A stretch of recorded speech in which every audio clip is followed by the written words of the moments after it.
We'll get started off with Mr. Salter. Good afternoon. My name's Dan Salter. I'm the Special Agent in charge for the Atlanta Field Division. Today, we are announcing what we consider a victory in the war on drugs here in Atlanta. I'm pleased to announce that yesterday on the Atlanta Field Division of the Drug Enforcement Administration and our partners from Atlanta Police Department conducted a search warrant for a methamphetamine conversion lab with our clandestine methamphetamine team. As a result of that search, at 1931 Compton Drive in Atlanta, Georgia, a large quantity, 50 kilograms of methamphetamine was seized, and also 14 kilograms of heroin, which was not expected.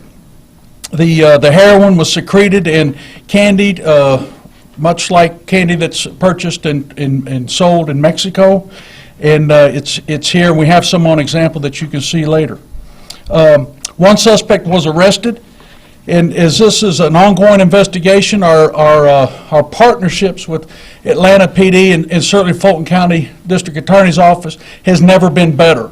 And this is just an example of how when we put our resources together to keep our communities safe, that's exactly what we'll do.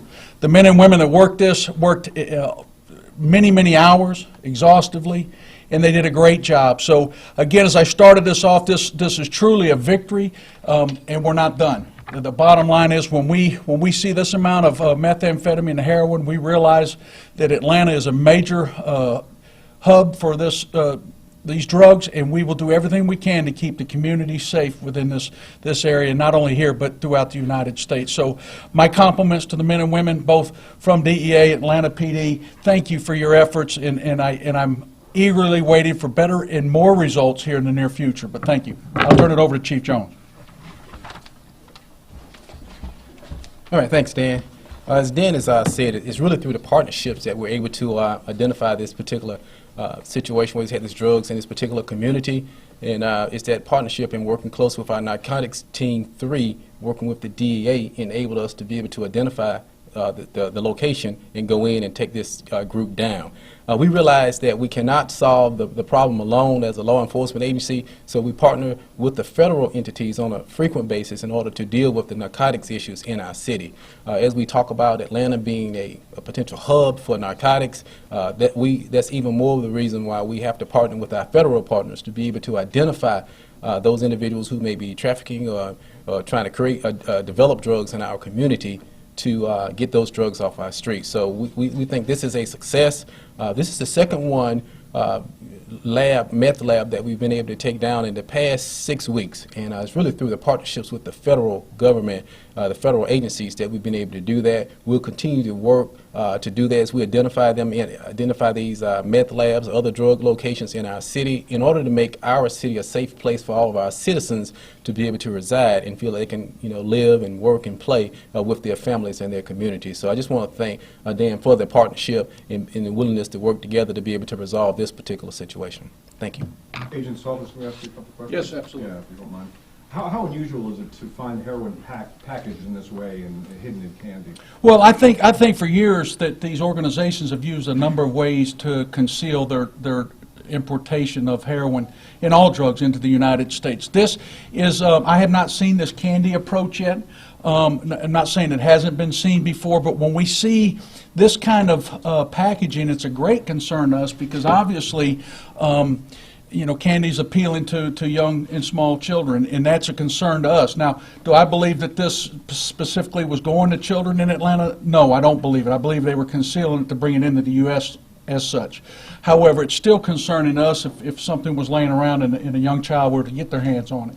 Do you believe that this came in by air, or do you think it came in from Mexico? No, it certainly came from Mexico overland, yes. It did, yeah. And how long do you think this distribution, I guess it's a manufacturing distribution for meth and a heroin distribution operation at this house, how long has this been going on, and how did you all get tipped off to it? Well, we developed the information through investigative efforts with both Atlanta PD and DEA.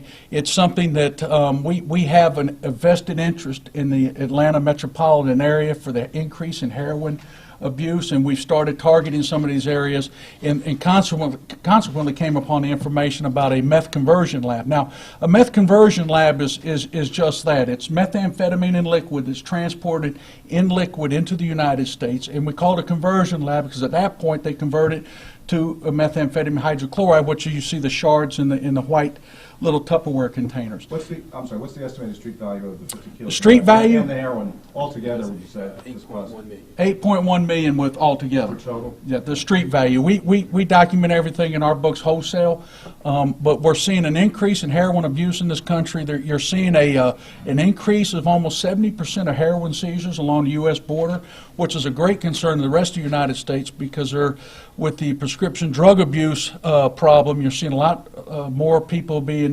exposed to heroin. Is it easier for them to bring it in liquid form? Is that the reason why it's brought in liquid form? I believe so. I mean, it's just another method, and certainly we've seen a lot of it here in the past probably, 3 years, that the liquid is coming in. It can come in a gas can. It can come in vehicles. It's concealed a lot of times as liquid as beer. So yeah, it's probably easier to come in as liquid. Do you believe these operations that you busted, the one you mentioned a week ago, have a direct link in heroin, direct link to large drug cartels in Mexico? We have indication to believe that, yes, when you have a seizure of this size, absolutely is going to have a link to a Mexican drug trafficking organization in Mexico, based out of Mexico. We're not a border town. So is it, where's it coming from, you think? Is it from like the Texas area? Well, I just recently relocated here from Dallas, and I asked the same question. The best we know is Atlanta is 1 day's drive from the southwest border. We're also 1 day drive from the East Coast. It's a major transshipment area to the East Coast, and also to further south. So it is a prime location. The highway and the roads are conducive to trafficking and moving this stuff through our city. I asked someone about this earlier. Each one of those boxes of candy, what did that represent in terms of weight of? A kilogram. Each box? Yeah, I believe so. And how many boxes were found there? 14. 14 boxes? Yes, sir. Of that? Yeah, okay. Now, the purpose of them putting them in the candy, that would be for when they're crossing border patrol, crossing through customs, or why would they do that? Well, it's an easy, I mean, if they have a shipment on a large truck of Mexican candy, and obviously it looks like candy, and not only just for importation, but also for transport from the border through the states to ultimately where it was seized here in Atlanta. So it's conceivable they could have gotten through customs on the Mexican border with that stuff there? Well, somehow or other came across, but it very well could have been concealed in a legitimate load. As you know, the border's porous, and there's a number of seizures daily from as they come across the border. Do you believe that these drugs were going to another city, or do you believe that they were going to be sold here in Atlanta? At this time, I don't have any information that can relate to that. I'm just glad it's off the street wherever it was going. But certainly for the Atlanta community, it's certainly a bonus. Any other questions of the chief, of Mr. Salter? Because you will have an opportunity for specific sound bites afterwards. So, going once, going twice. Thank you. Okay, thank you all for coming. Thank you very much.